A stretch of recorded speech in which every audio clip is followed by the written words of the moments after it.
Okay, so now I've set my working directory, and I need to set my working directory every single time I start in Creo. So you might get a part of the way through drawing your lamp in Creo, and then you're going to have to set your working directory the next time you start when you do a new lesson. Okay, before we go into Creo, I'd just like to show you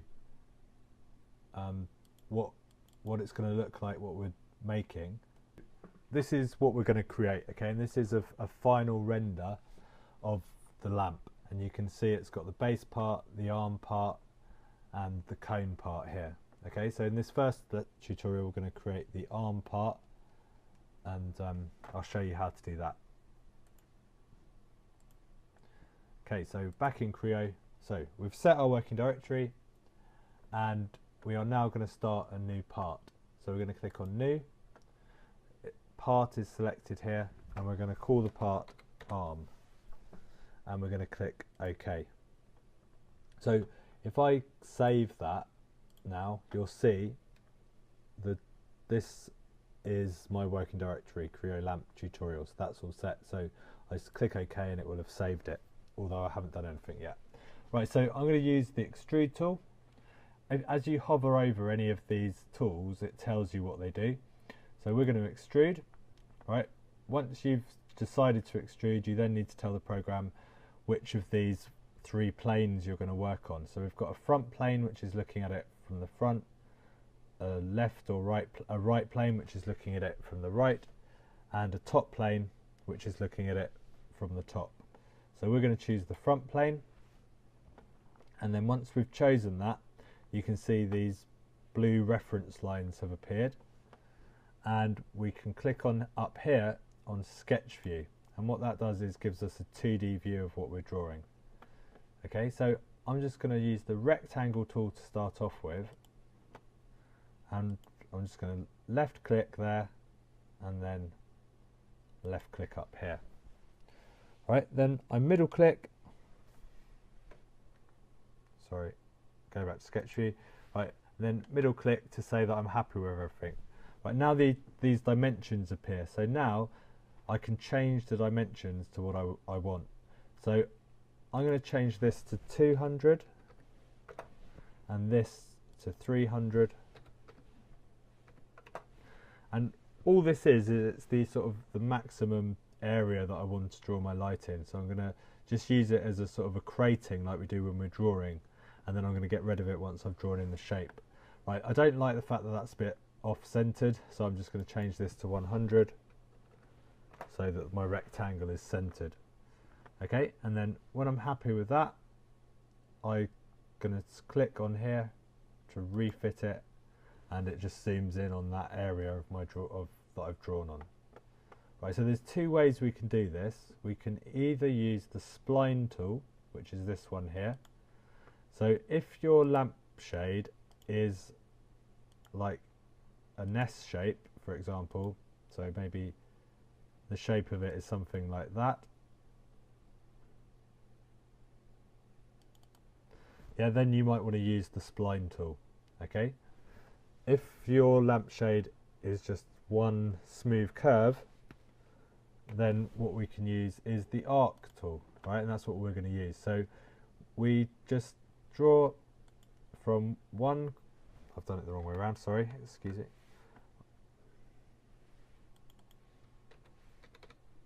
Okay, so we're going to draw from this bottom corner, that hasn't worked either. Okay, that worked. I don't know what was going on. So from the bottom corner to the top corner, and then I can move this in and out till I get a curve that I'm happy with.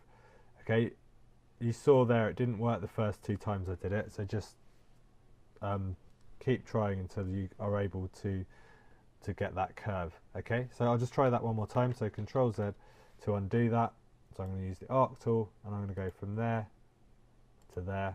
Yeah, that's it. So, and then you can see I can move this curve in and out now to somewhere I like. So I'm going to go a bit out of my box. That doesn't really matter.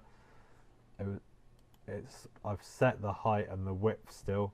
So now I've got that curve, I can delete. So I'm just going to click on the lines, they go green, and press delete.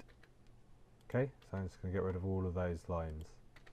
Right, now I want to add the thickness to that line, so I'm going to use the offset tool, and I'm going to click on the line, and you can see there's an arrow here that's saying the direction it's going to offset, so it's just going to draw another line there at a specified distance. So I want it to be 4.5 because we're using 3 layers of 1.5 mil. That's how thick our arm is going to be, and then press the tick, and you can see it has put in that line for us. Right, then I'm going to use the line tool, and I just need to join up these 2 lines there, so it's joined up at the end. And then if I zoom in, and I'm doing that by using the scroll wheel on my mouse, zooming in and out, right, I then want to draw a line from there to there. Okay, I don't want it to go down to there because I want that to be flat. Yeah, and this dotted blue line sort of represents the ground. Okay, and then this little bit here I need to get rid of, so I'm going to go on delete segment and just click that, and it will delete it. Okay, I go back to refit, and if I press the middle mouse button it goes yellow. I can then press tick. Okay, and if I hold down the middle mouse button, this is what I did by mistake earlier, you can rotate it, and then you can see what it has extruded. So you can see the extruding is you draw a shape and it will just pull that shape out, extrude it out, or that way. And you can also use it to take away from material, which we'll see a bit later. Right, so we want this to be, if I double click on this dimension, I want that to be 30. Okay, and I can middle click, and that's gone to 30.